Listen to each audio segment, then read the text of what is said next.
হঠাৎ করে বিএনপি নেতাদের টার্গেট হচ্ছে সাংবাদিকরা। আমি অনেক আগে একটি কন্টেন্ট আপনাদের বলেছি যে বিএনপি কিন্তু এখন আবার সাংবাদিকদেরকে টার্গেট করবে। ভবিষ্যতের কথা বলছিলাম যে বিএনপি একটি মিডিয়া ট্রায়াল চালাবে এবং সেখানে যারা হচ্ছে অপপ্রচার চালান বা হলে নাশকতার সাথে জড়িত থাকবে তাদেরকে শাস্তি করবে, একটু সাইজ করবে। ক্ষমতা আসেনি এখনো বিএনপি, কিন্তু তারা সাংবাদিকদেরকে সাইজ করা শুরু করে দিয়েছে। এটা কতটা গ্রহণযোগ্য বা এটা কতটুকু গ্রহণযোগ্যতা পাবে সেটা আমি বলতে চাই না। রাজনৈতিক অস্থিরতা, পরিস্থিতি টালমাটাল, পাশাপাশি অন্তর্বর্তীকালীন সরকারের নাটকীয়তা, পদত্যাগ, নানান ইস্যু বর্তমানে রয়েছে রাজনৈতিক মাঠে। এবং সেই রাজনৈতিক মাঠ থেকেই সাংবাদিকদেরকে ফাঁসানো বা বিগত সময়ে যে নাশকতাগুলো চালিয়েছে শেখ হাসিনা, সেই নাশকতার সাথে সাংবাদিকদের আসলে সম্পৃক্ততা কি ছিল? অনেক সাংবাদিক ছিল একদম গুরুত্বপূর্ণ দায়িত্বশীল, একদম স্ট্রিম লেভেলের সাংবাদিক, বেসরকারি টেলিভিশনগুলোতে সাংবাদিকতা করতেন। তারাও কিন্তু দীর্ঘ 15.5 বছর ধরে আওয়ামী লীগপন্থী সাংবাদিক হিসেবে স্বীকৃতি পেয়েছে। তাদের একটি সাইজ করা দরকার। সাংবাদিক বলে যে সবকিছু থেকে পার পাবে তা কিন্তু নয়। যদি কেউ নাশকতার সাথে জড়িত থাকে, নাশকতার সাথে সম্পৃক্ত থাকে, সেক্ষেত্রে তাদেরকে আইনের আওতায় আনা উচিত, এটা আমি মনে করি। কিন্তু এই নাশকতার নামে বা এই নাশকতা সৃষ্টিকারী হিসেবে চিহ্নিত করে কোনো নিরপরাধ সাংবাদিককে যেন বিচারে কাঠ করায় বিএনপি দান না করায়, এজন্য আমি বিএনপির যারা দায়িত্বশীল ব্যক্তি রয়েছেন, মোড়ল যারা রয়েছেন, তাদেরকে কড়া হাত জোর করতে চাই, অনুরোধ করতে চাই, বিনয়ের সাথে বলতে চাই, আপনারা একটু লক্ষ্য করবেন যেন আপনাদের এই শাস্তির আওতায় আনতে গিয়ে সাংবাদিকদেরকে কোনো নিরপরাধ সাংবাদিক যেন আপনাদের বলির পাঠা না হয়। বিগত সময় অনেক ঘটেছে এরকম ঘটনা। আওয়ামী লীগের পক্ষ যারা দাঁড়িয়েছে তাদেরকেই বলির পাঠা বানানো হয়েছে। আমার পরিচিত একজন ব্যক্তি বাংলাদেশে সুনামধন্য টিভি চ্যানেলে দায়িত্বে ছিলেন এবং বার্তা বিভাগের প্রধান হিসেবে দায়িত্বরত ছিলেন। তার উপর কিন্তু বলির পাঠা তাকে বানানো হয়েছে। কেন বানানো হয়েছে জানেন? সে আওয়ামী লীগের রাজনীতির সাথে সম্পৃক্ত ছিল না। তিনি বিএনপির রাজনীতি করতেন, বিএনপির রাজনীতিকে ভালোবাসতেন, বিএনপির রাজনীতিটাকে পছন্দ করতেন, কিন্তু কোনো দলীয় পদমর্যাদায় ছিল না। কিন্তু তাকে বলির পাঠা বানানো হয়েছে। বিগত 15.5 বছর তিনি কর্মহীন ছিলেন, কোথাও চাকরি করতে পারেনি, বসে বসে পরিবার নিয়ে কষ্ট ক্লিষ্ট করে চলেছেন। এরকম অনেক সাংবাদিক রয়েছে যারা শেখ হাসিনার ফ্যাসিস্ট যে হাসিনা ছিল তার বিরুদ্ধে কথা বলতে গিয়ে তারা শিকার হয়েছে জুলুমের। সেই জুলুম যেন বিএনপি না করে। বিএনপি যারা জড়িত, যারা নাশকতার সাথে জড়িত ছিল, আওয়ামী লীগের দোসর হিসেবে কাজ করেছিল, বিগত সময় আওয়ামী লীগের দোসর বা আওয়ামী লীগের সহযোগী হিসাবে সাংবাদিকতা করেছে, তাদেরকে সাইজ করুক, তা নিয়ে কোনো আপত্তি নাই। কিন্তু তাও করতে পারবে না, যেহেতু একটি আইনি ব্যবস্থা রয়েছে, আইনি প্রক্রিয়া রয়েছে। সেই আইনি প্রক্রিয়ায় আগাতে হবে। যদি কোনো বিএনপি নেতার সাথে অন্যায় করে থাকে সাংবাদিকরা, সেক্ষেত্রে আইন শৃঙ্খলা রক্ষাকারী বাহিনী রয়েছে, প্রশাসন রয়েছে, বিচার বিভাগ রয়েছে, আদালত রয়েছে, মামলা করা হোক, মামলার পরে তাদেরকে গ্রেপ্তার করে বিচারের আওতায় আনা হোক। একটি আইনি প্রক্রিয়া যেন কার্যক্রমটি সম্পূর্ণ হয়। কিন্তু মামলা, নাশকতার কথা বলে জুলাই যে আন্দোলন হয়েছে, সেই আন্দোলনের দোহাই দিয়ে সেই আন্দোলনটির সুযোগ সুবিধা নিয়ে কোনো মানুষ যেন এরকম ভুক্তভোগী না হয়। বিএনপির নেতারা যেভাবে সাংবাদিকদেরকে ফাঁসানোর চেষ্টা করছে বা ফাঁসাচ্ছে বা সত্যই ঘটেছে কিন্তু তাদের বিরুদ্ধে অবস্থান নিচ্ছে, এটা কতটা শুভকাঙ্ক্ষিত হবে বা কতটা ভালো হবে সেটা বলাটা একটু মুশকিল। একটা খবর রয়েছে, সেই খবরের জন্য এতক্ষণ বকবক করলাম। এবং বিএনপি যারা মোড়ল রয়েছেন, আমি আবারও অনুরোধ করে বলতে চাই, সাংবাদিক মানে হচ্ছে স্বাধীন একটি পেশা। এখানে কোনো রাজনৈতিক দল, কোনো সরকার, আইন শৃঙ্খলা রক্ষাকারী বাহিনী বলেন, কেউ হস্তক্ষেপ করতে পারে না।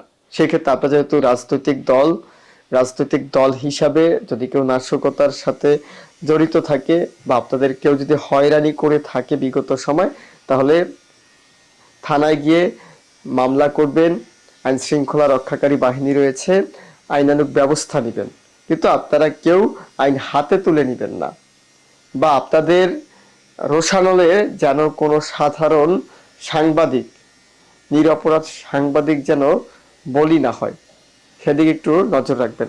খবর যেতে চাই, খবরটা আসলে কতটা রসাক্তবোধক হবে আমি জানি না, বা কতটা তিক্ততা, মনে হচ্ছে তিক্ততাই হবে। সাংবাদিকতাকে বা সাংবাদিককে বা গণমাধ্যমকে টুটি চেপে ধরার অধিকার কোনো রাজনৈতিক দল বা কোনো সরকারের নেই, কিন্তু নেত্রকোনায় বিগত সময় কিন্তু ঘটে গিয়েছে নানান ঘটনা। সেখানে বহু সাংবাদিকদের বিরুদ্ধে মামলা হয়েছে, বহু সাংবাদিক নাকি আওয়ামী লীগের সাথে সম্পৃক্ত ছিল, যেহেতু নেত্রকোনাটা আওয়ামী লীগ ঘরানার মানুষের সবচেয়ে বসতি বেশি, সেই ক্ষেত্রে বলতেই পারি থাকতে পারে সাংবাদিকরা। এবং আমি অনেকে দেখেছি, অনেক সাংবাদিক মাঠে কাজ করতে গিয়ে, যে আওয়ামী লীগের পক্ষ হয়ে যখন আন্দোলন চলেছে তখন পুলিশকে দেখিয়ে দিত, ওই যে বিএনপির এক নেতা ওইখানে লুকিয়ে আছে, খাপটি মেরে আছে, যার ওইখানে গুলি চালান, ওইখানে একটা টিয়ার সেল ছুড়ুন। অনেক সাংবাদিক আছে, আমরা চাই না যে এই সব সাংবাদিক যেন আর সাংবাদিক নামে পরিচিতি না দিতে পারে, তা নিজেকে যেন সাংবাদিক বলে দাবি না করতে পারে, তাদের বিরুদ্ধে ব্যবস্থা নেওয়া উচিত।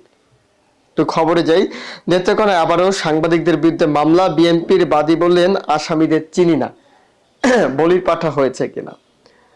সাংবাদিকদের বিরুদ্ধে মামলা হয়েছে এবং যে ব্যক্তি বাদী হয়েছেন সে বলছেন যাদের বিরুদ্ধে মামলা হয়েছে আসামি যার, সেই আসামিকে নাকি তারা চিনেন না। এই এই ধরনের মামলা বা কেন বিএনপি করছে, বিএনপির কোন স্বার্থ চরিতার্থ করার জন্য মামলা করা হচ্ছে, এবং যাদেরকে ফাঁসানো হচ্ছে, যাদেরকে সেই মামলার আসামি সে উল্লেখ করা হয়েছে, তাদেরকে যে ব্যক্তি বাদী হয়ে মামলা করছেন তিনি নিজেই চিনেন না। আচ্ছা, এতে কি বিএনপির ভাবমূর্তি বৃদ্ধি পাবে, নাকি বিএনপির ভাবমূর্তি কমতে শুরু করবে? নেত্রকোনায় নাশকতা বিনা মামলায় সাংবাদিকদের জড়াচ্ছেন বিএনপি নেতাকর্মীরা। গত সোমবার কেন্দ্রীয় থানায় আওয়ামী লীগের নেতাকর্মীদের বিরুদ্ধে দায়ের করা একটি নাশকতা মামলায় সাংবাদিক জিয়াউর রহমানকে আসামি করা হয়। এর আগে জেলায় অন্তত 9 জন পেশাদার সাংবাদিককে রাজনৈতিক মামলার আসামি করা হয়েছিল। এ নিয়ে সাংবাদিকদের মধ্যে ক্ষোভ বিরাজ করছে, করতেই পারে, যেখানে নাশকতার মামলা এবং যে ব্যক্তি বাদী ছিলেন সেই বাদী বলছেন যে সে নাকি আসামিদিকে চিনেন না। এই যে সাংবাদিকের কথা বলা হয়েছে, সম্ভবত দেশ টিভি সাংবাদিক, এই দেশ টিভি সাংবাদিক জিয়াউর আহসান বা জিয়াউর রহমান বা বলেন হচ্ছে জিয়াউর ইসলাম, তাকে নাকি আপনার যে ব্যক্তি বাদী সেই ব্যক্তি নিজেই চেনেন না। এই হচ্ছে অবস্থা। তো এই সাংবাদিকদের ফাঁসানোর মূল কারণ কি? বিএনপির নেতারা কেনই সাংবাদিকদেরকে মিথ্যা মামলায় ফাঁসাচ্ছে, মূল উদ্দেশ্য কি?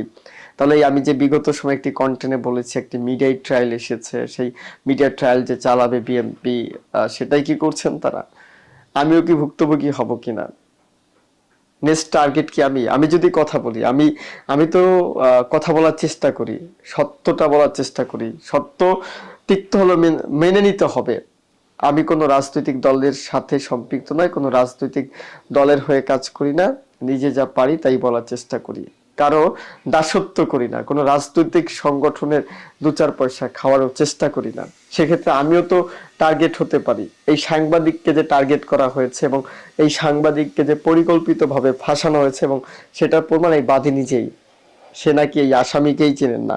সোমবার দায়ের করা মামলাটি বাদী কেন্দ্র উপজেলায় মুজফ্ফরপুর ইউনিয়ন বিএনপির সাবেক সাধারণ সম্পাদক, উপজেলা শ্রমিক দলের বর্তমান জ্যেষ্ঠ সহসভাপতি সবুজ মিয়া।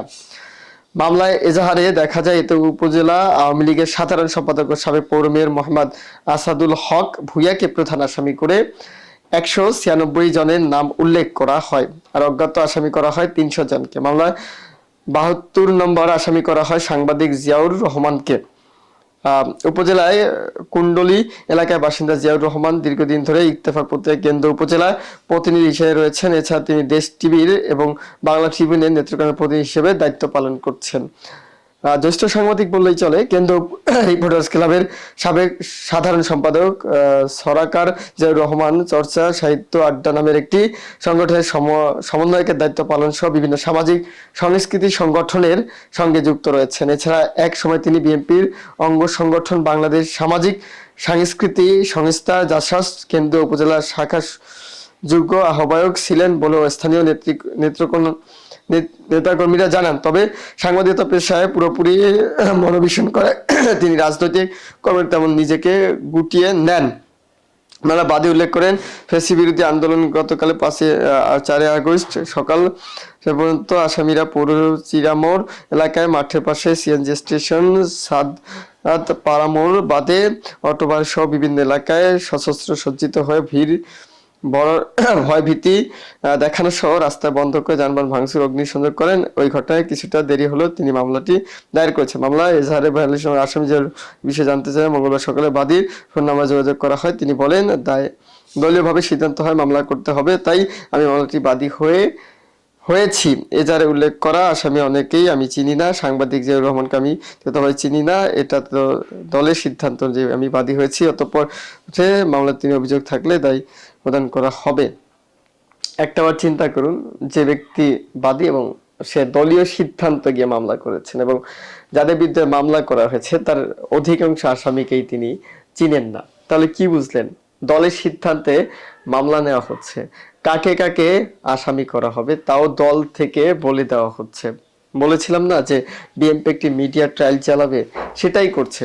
বিএনপির মিডিয়া ট্রায়ালের শিকার হচ্ছেন সাংবাদিকরা এবং এই ব্যক্তি যে সাংবাদিকের কথা বলছি তিনি রাজনৈতিক মাঠে বিএনপির যে অঙ্গ সংগঠন সংস্কৃতি তার সাথে সংশ্লিষ্ট ছিল, কিন্তু ফলাফল কি হলো? ভালো থাকবেন, সুস্থ থাকবেন, শুভকামনা।